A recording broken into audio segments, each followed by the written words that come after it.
So we are in Denver at Optica Quantum 2.0 and I am with Optica Corporate member Meadowlark Optics. What is Meadowlark Optics doing at Quantum 2.0? So Meadowlark Optics, we're providing polarization solutions, and not only just our polarization solutions, but a lot of SLMs as well.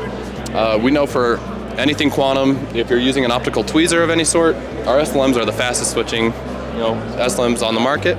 Our polarization solutions are also some of the best in the market, and we do everything in-house.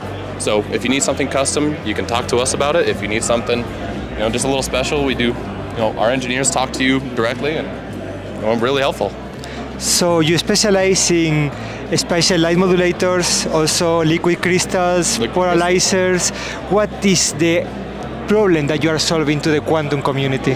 I think the problem that we're solving for spatial light modulators specifically is really the speed of switching. I think 1024 by 1024 SLM has really started to push the limits of boundaries on speed of switching. Our liquid crystal is actually starting to outspeed the PCIe interface, and we're limited by our PCIe connection now. So our liquid crystal is switching fast enough that you're able to get much more fast communications, fast tweezing, whatever it may be. That's really what we're bringing to the market here.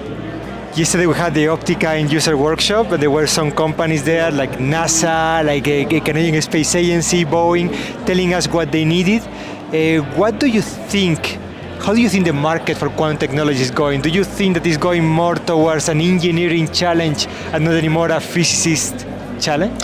I think it's honestly both. I think the marketing is a huge thing. I think quantum by itself is really hard to wrap your head around, and even for me, it's very hard to wrap my head around. So going to the the end user workshop that we went to, all I really noticed is the information. As you absorb more information, you realize just what kind of challenges we need to start hitting, and that workshop has really helped us figure out what we need to be pushing towards to help quantum get pushed forward. I would say that whenever you're looking for polarization optics, this is the company to go, Meadowlark Optics. Thank you very much. Thank you.